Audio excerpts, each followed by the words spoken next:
Daniel, capítulo 8. A visão do carneiro e do bode.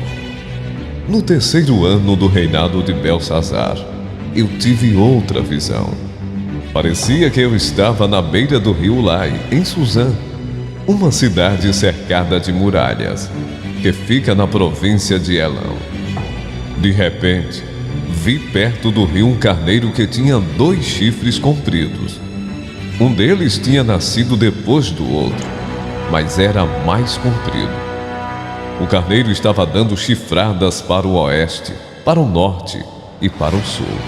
E nenhum animal ou pessoa podia resistir ou escapar dos seus ataques. Ele fazia o que queria e ficava cada vez mais poderoso. Eu estava pensando nisso quando vi um bode que vinha do oeste, correndo tão depressa que as suas patas nem tocavam o chão. Ele tinha um chifre só, bem grande, que ficava entre os olhos. Correu até o lugar onde estava o carneiro que eu tinha visto perto do rio e o atacou com toda a força. Eu vi o bode furioso atacar o carneiro e quebrar os 2 chifres dele, pois o carneiro não tinha força para se defender. O bode jogou o carneiro no chão e o pisou com as patas, e ninguém podia salvar o carneiro da fúria do bode. Ele ficou ainda mais poderoso, mas quando o seu poder chegou ao máximo, o seu chifre foi quebrado, e em lugar dele nasceram 4 chifres compridos, que cresciam para o norte, para o sul, para o leste e para o oeste. De um desses chifres nasceu um chifre pequeno, que foi crescendo e se estendendo para o sul, para o leste e para a terra prometida. Cresceu tanto que chegou até o lugar onde está o exército do céu, que são as estrelas. Jogou na terra algumas delas e as pisou. Chegou até a desafiar o comandante desse exército. Acabou com os sacrifícios diários que eram oferecidos a esse comandante e deixou o seu templo todo estragado. Em vez do sacrifício diário, foi apresentada uma oferta nojenta. Ele acabou com a verdadeira religião e tudo o que fez deu certo.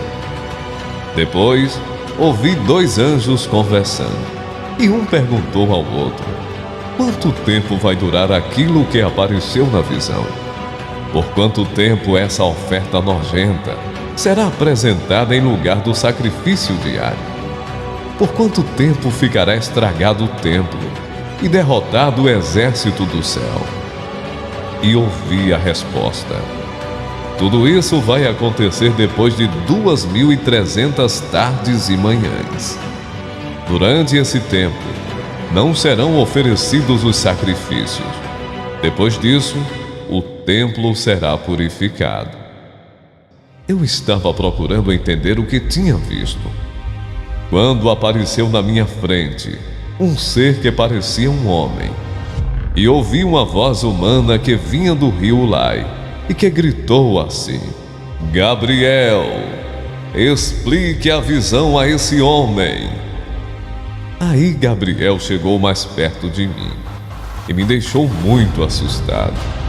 Eu me ajoelhei e encostei o rosto no chão, e ele disse: você, homem mortal, precisa entender a visão, pois ela é a respeito do tempo do fim.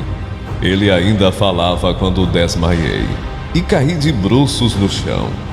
Mas ele me pegou, me pôs de pé e disse: eu vou lhe contar o que vai acontecer quando passar a ira de Deus, pois essa visão é a respeito do tempo marcado para o fim. O carneiro com 2 chifres que você viu representa os reis da Média e da Pérsia. O bode é o rei da Grécia, e o seu chifre grande é o primeiro rei desse país. Os 4 chifres que nasceram quando o primeiro chifre foi quebrado representam os 4 reinos em que o país será dividido. Mas esses reinos não serão tão poderosos como o primeiro. Quando o fim desses reinos estiver perto, e as suas maldades tiverem chegado ao máximo, aparecerá um rei cruel e enganador. Ele ficará cada vez mais poderoso, mas não pela sua própria força. Causará destruições terríveis, acabará com povos poderosos e também com o povo de Deus. Fará o que quiser e prosperará sempre. Com a sua presença, ele enganará todos, ficará cada vez mais orgulhoso e matará muitas pessoas à traição. Finalmente ele desafiará a Deus, o Rei dos Reis, mas será destruído sem o uso de força humana. E Gabriel terminou assim: você já ouviu a verdadeira explicação dos sacrifícios da tarde e da manhã. Mas não diga a ninguém o que quer dizer a visão que você teve, pois ainda vai demorar muito tempo até que ela se cumpra. Eu, Daniel, passei vários dias abatido e doente. Depois, fiquei bom e comecei a tratar dos negócios do governo. Mas continuei muito preocupado com a visão, pois não conseguia entendê-la. Daniel, capítulo 10. A visão de Daniel na beira do rio Tigre. Durante o 3º ano de Ciro, como rei da Pérsia, eu, Daniel, também chamado de Beltesazar, recebi uma mensagem de Deus. A mensagem era verdadeira, mas muito difícil de entender. Eu recebi a explicação por meio de uma visão. Naquela ocasião, fiquei de luto por 3 semanas. Durante aquele tempo, não comi nenhuma comida gostosa, nem carne, não bebi vinho e não penteei o cabelo. No dia 24 do 1º mês do ano, eu estava na beira do grande rio Tigre, quando de repente vi um anjo vestido com roupas de linho e usando um cinto de ouro puro. O seu corpo brilhava como pedras preciosas. O rosto parecia um relâmpago. Os olhos eram como tochas acesas.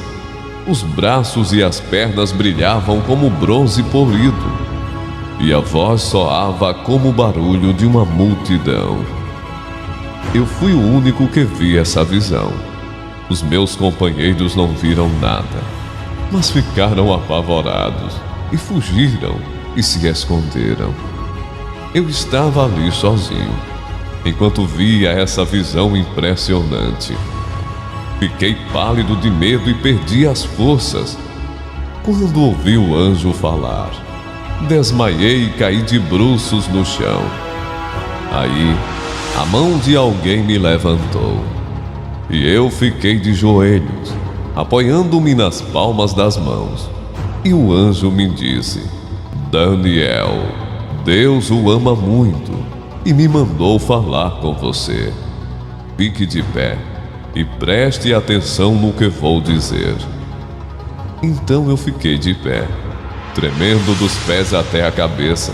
Aí ele disse: não fique com medo, Daniel, pois Deus ouviu a sua oração, desde a primeira vez que você se humilhou na presença dele, a fim de ganhar sabedoria. Eu vim em resposta à sua oração. O anjo protetor do reino da Pérsia lutou contra mim durante 21 dias. Mas Miguel, um dos anjos-chefes, veio me ajudar, pois eu estava lutando sozinho contra os reis da Pérsia. Agora, eu vim explicar a você o que vai acontecer com o seu povo, pois essa visão é a respeito de coisas futuras. Enquanto ele me dizia isso, eu fiquei calado, olhando para o chão. De repente, um ser parecido com um homem tocou nos meus lábios. Aí comecei a falar e disse ao anjo que estava na minha frente: meu senhor, essa visão me deixou aflito e estou me sentindo fraco. Como é que eu, seu criado, posso falar com o Senhor? Estou completamente sem forças e quase não posso respirar. Então ele me tocou de novo, e com isso senti as minhas forças voltarem. Ele disse: Deus o ama, portanto não fique com medo. Que a paz de Deus esteja com você. Anime-se, tenha coragem. Então eu me senti bem mais forte e respondi: Fale, pois o Senhor me deu novas forças. Ele disse: Sabe por que eu vim falar com você? Foi para dizer-lhe o que está escrito no livro da verdade. Mas agora eu preciso ir lutar contra o anjo protetor da Pérsia. Quando a luta acabar, virá o anjo protetor da Grécia. Mas na minha luta contra eles, não há ninguém para me ajudar, a não ser Miguel, o anjo protetor de Israel.